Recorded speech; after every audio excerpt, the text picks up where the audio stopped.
Oi pessoal, aqui é o professor Maxwell de História da Arte e hoje eu vou dar aula para quem? Para o 7º ano. Abra aí o livro de vocês na página 9. Nós hoje vamos falar um pouquinho da arquitetura e escultura neoclássica, já que a gente falou um pouco da arte neoclássica.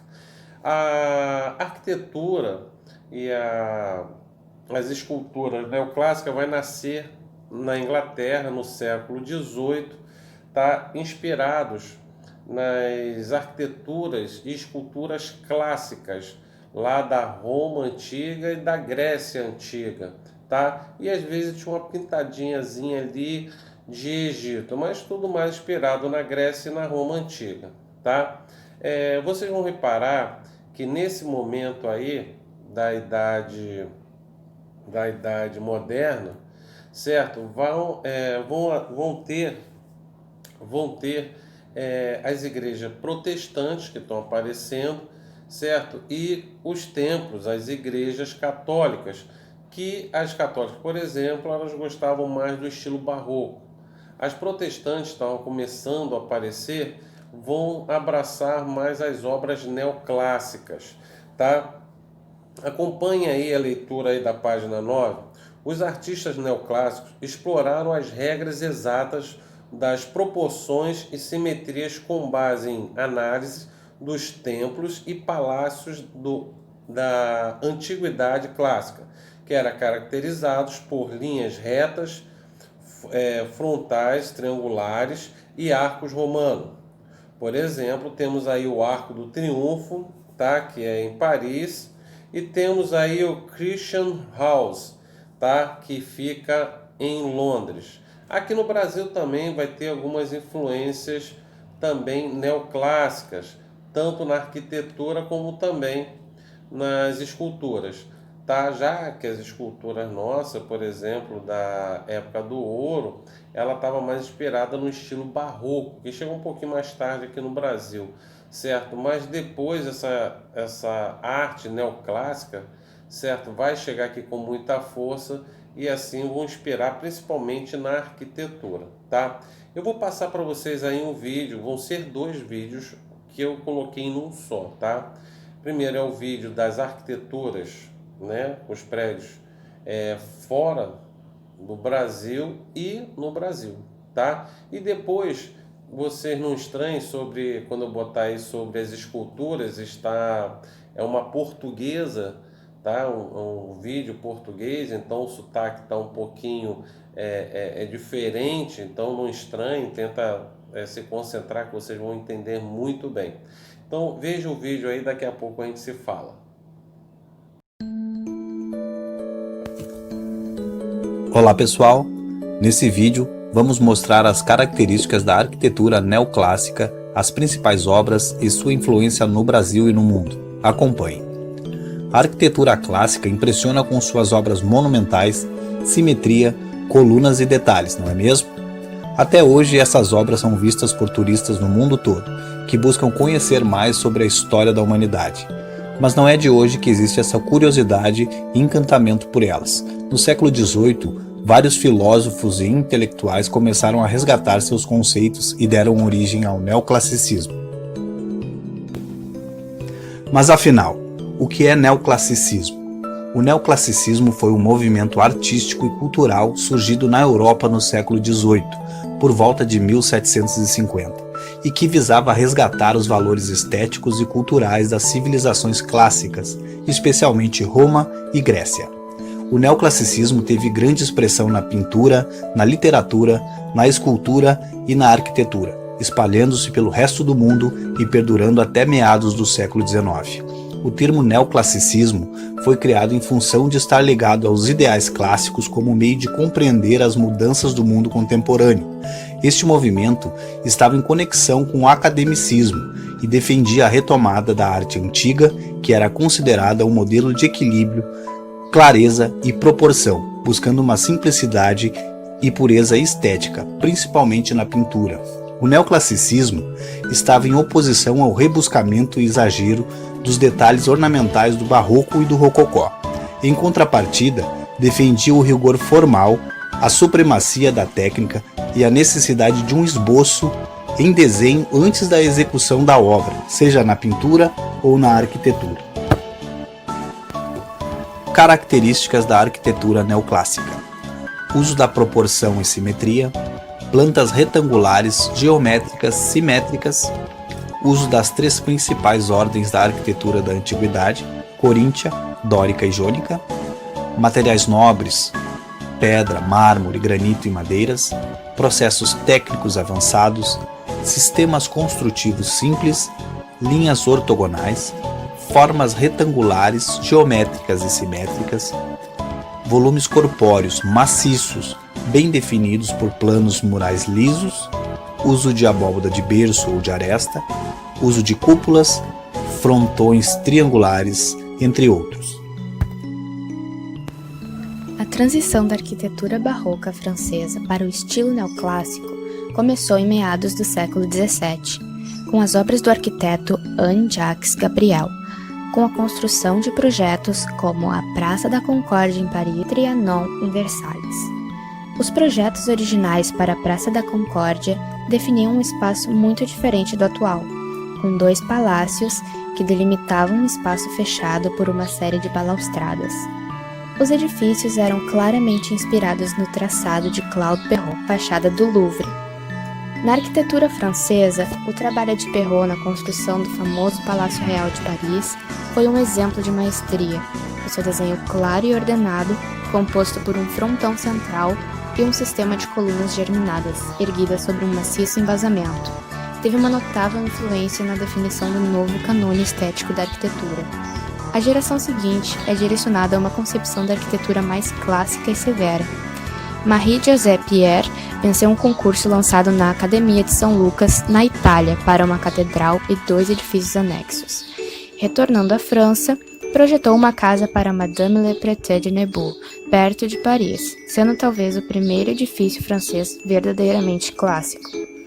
A Revolução Francesa, 1789 a 1799, também contribuiu para o avanço da arquitetura neoclássica, pois Napoleão Bonaparte quis construir, mudando a cara do país e mostrando seu poder.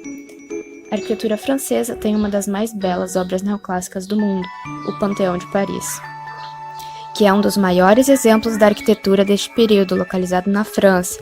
Além dele, o Portão de Brandemburgo, em Berlim, mostra a forte presença desse estilo em outros países europeus.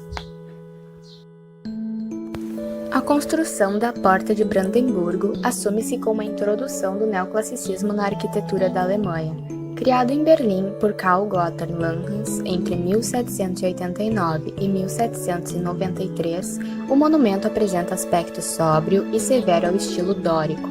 O primeiro deste gênero, edificado com base nas reconstruções do Propiléia de Atenas. Langhans assumiu uma versão simplificada do dórico romano. Ao contrário do verdadeiro dórico, as colunas possuem bases e são espaçadas de forma desigual, em relação aos pavilhões laterais. Para além disso, figuras meia-métopas nos limites do friso. Os gregos, pelo contrário, utilizavam na terminação friso um tríglifo. Outras obras importantes a levar em consideração são os estudos de Friedrich Gilly. O jovem arquiteto realizou poucos trabalhos durante a sua curta vida, porém, após 1790, teria já preparado alguns projetos definitivamente relevantes. O projeto para o Teatro Nacional de Berlim e o Monumento de Frederico, o Grande.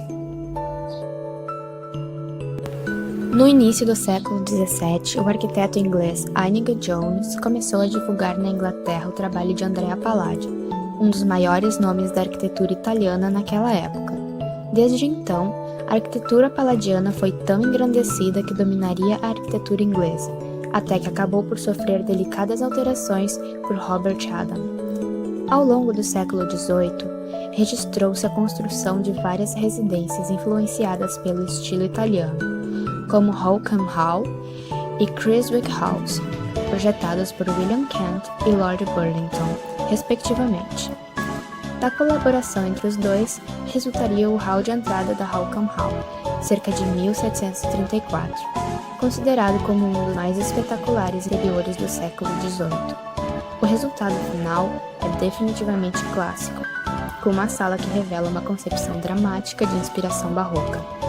A primeira extensão do neoclassicismo inglês é, contudo, observada na sala de James Stewart, que projetou a Spencer House em Londres, 1758.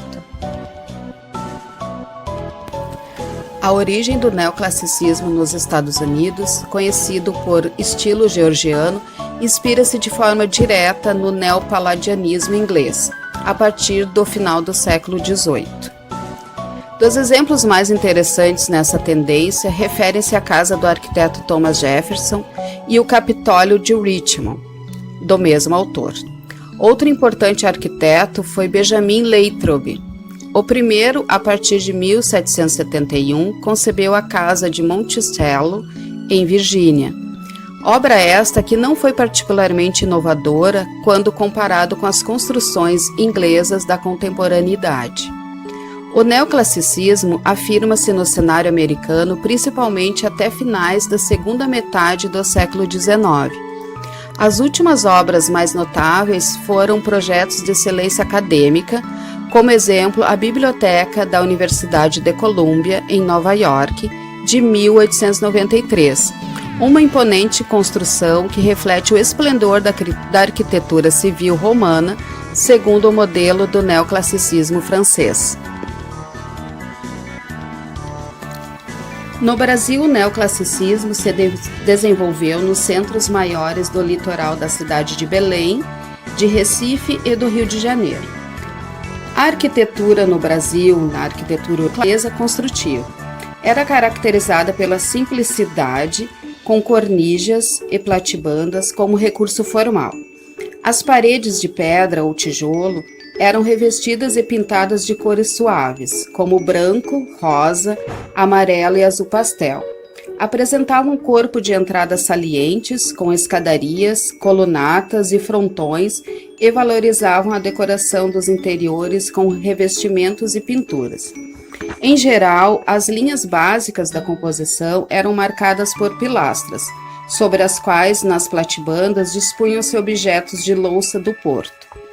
Janelas e portas se destacavam enquadradas em pedras e arrematadas em arco pleno, em cujas bandeiras dispunham-se rosáceas com vidros coloridos. Aqui no nosso trabalho, evidenciamos duas obras do Rio de Janeiro.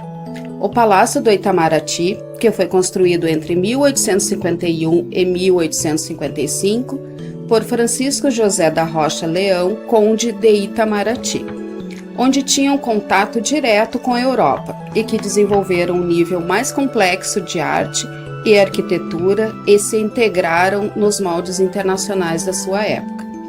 E também a Casa França-Brasil é um dos exemplos arquitetônicos do desenvolvimento desse tipo de estilo no país.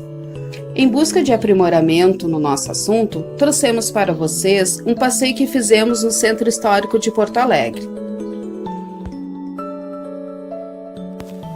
O prédio histórico situado no centro de Porto Alegre levou quase 20 anos para ser concluído.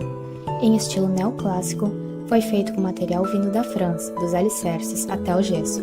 Apenas o cimento é oriundo da Inglaterra. Tudo isso está no Salão Negrinho do Pastoreio, é onde os traços de um italiano contam uma das lendas gaúchas mais antigas. Os 18 murais de Aldo Locatelli mostram a história escrita por João Simões Lopes Neto. No Salão Negrinho do Pastoreio será realizado o primeiro ato do governador eleito. É onde assina o termo de posse. No gabinete oficial do governador, o principal espaço do prédio é onde ele vai trabalhar a partir do dia 1º de janeiro. É na sala que está posicionado um telefone folheado a ouro, um presente ao governador Borges de Medeiros. Em 1928, o primeiro prédio do Palácio Piratini fica restrito apenas à parte administrativa, porque finalmente foi construída a ala residencial. O último governador a morar no local foi Olívio Dutra. O Palácio Piratini está aberto à visitação de segunda a sexta. Apenas a ala residencial mantém visita guiada.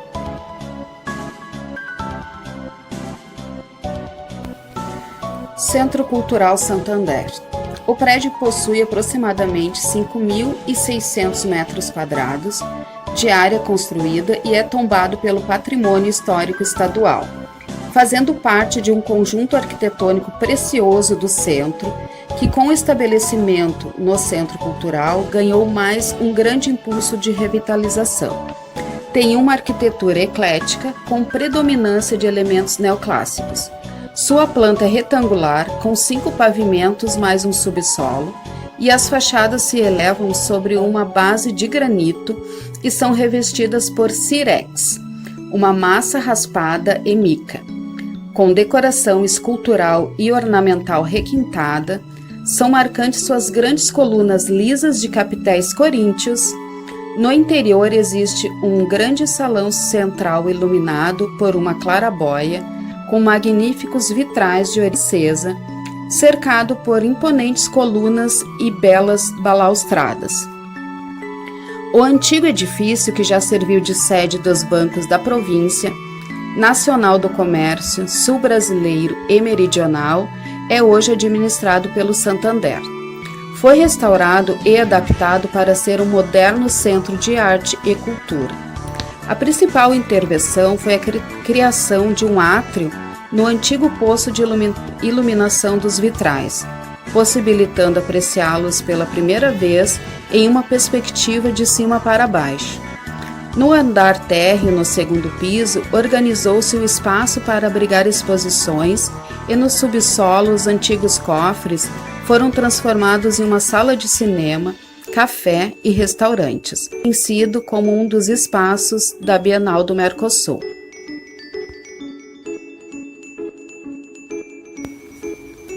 A bela e imponente Secretaria da Fazenda. Quase 30 anos se passaram para que fosse iniciada a construção do prédio sede da Secretaria, o mesmo ocupado até hoje em estilo neoclássico. Porém, as edificações gêmeas sofreram mudanças no projeto inicial de 1913, as quais podem ser comprovadas ao se observar fotografias e desenhos antigos. Em 1919, quando o prédio da Avenida Mauá foi iniciado, o projeto contemplava uma unidade de 2.200 metros quadrados, divididos em 2 andares. Abrigaria a administração do porto, a mesa de rendas, a junta comercial e a repartição de higiene. De 1920 a 1927, as obras foram paralisadas 2 vezes por problemas financeiros. Houve alterações no projeto. Pisos de concreto armado, ao invés de madeira, foram acrescentados pórticos laterais, colunas, escadarias de granito e mais um andar para a Secretaria da Fazenda, a mesa de rendas da capital, o Tesouro do Estado e o Banco do Estado. Atualmente, os 2 blocos estão interligados pelo pátio interno e por uma passarela no 5º andar. Seguindo a temática da pintura, a estatuária mais praticada era a histórica, mitológica e alegórica, normalmente individual, sendo raros os grupos escultóricos. Estes tinham normalmente apenas 2 figuras. Também era usada a escultura de relevo como decoração de tímpanos. Pelas suas propriedades naturais e também por ser usado pelos clássicos, era predominante o mármore branco, entre outros materiais como o bronze. No entanto, ao contrário destes, não eram pintadas. António Canova, veneziano, é o autor de Psique animada pelo beijo de amor, acabada em 1798. Feita para o colecionador John Campbell, é considerada a sua obra-prima. Alura de uma mitológica Psique, princesa de Mileto. Vênus, ensumada pela sua beleza, manda o seu filho, Cúpido, lançar-lhe uma maldição: apaixonar-se pelo homem mais feio do mundo. Cúpido, ao ver a sua beleza, acaba por se apaixonar e fica com ela, com condição de não a deixar ver a cara dele.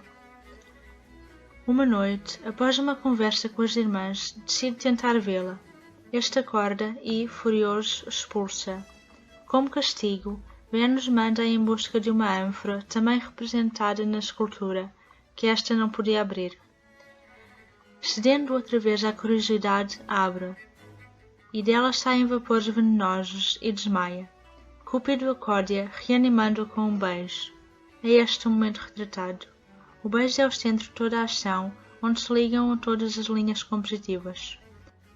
Canova, perfeccionista, trabalha os corpos e as asas em separado e toda a composição é perfeitamente polida. Paulina Borghese como Vênus Vitrix. Acabada em 1808, Paulina, irmã de Napoleão, é idealizada como uma deusa. Está deitada meia nua no sofá, numa pose natural, com a cabeça encostada na sua mão direita e com uma maçã na esquerda, normalmente associada a Vênus. Também o seu penteado se inspira no clássico, como era comum na época. Para o efeito de contraste, usam-se vários tipos de mármore e bronze. De Bertel Thorvaldsen, dinamarquês formado em Roma, Jação com o Véu de Ouro, retrata o tema mitológico de Jação, que para se tornar rei precisa de ir buscar um véu dourado guardado por um dragão, no momento em que o consegue. Jean-Antoine Houdon, conhecido pelos seus retratos, amálgama as suas influências tardo-barrocas e clássicas, conseguidas em Paris e Roma. A escultura portuguesa desenvolve-se mediante duas oficinas, as do Convento de Mafra, prolongadas até este período, e, com cariz mais neoclássico, o Palácio da Ajuda. Neste também trabalhou Machado Castro nas representações da gratidão, generosidade e conselho, ainda com características tardo-barrocas. As figuras de lealdade e consideração são feitas por João José Aguiar. Este estuda em Roma, tendo conhecido Canova. É também o autor da estatuária do monumento a Dona Maria I, agora à frente de Cluj, e da estátua de Dom João VI. Nesta, a mão apoia-se num leme, simbolizando a partida da família real para o Brasil. Mostra também a sua mestria no tratamento das vestes tão detalhadas e das formas, com proporções idealizadas à maneira do imperador. Na sua cabeça, esculpe uma coroa de louros. O monumento de Dona Maria I representa a monarca de ar austro, rodeada de 4 figuras alegóricas aos continentes onde Portugal possuía territórios. E aí, pessoal, viram o vídeo? Aprenderam um pouco mais da arquitetura e escultura neoclássica? Espero que sim. Eu gostaria que vocês, como eu pedi para fazer aqui, a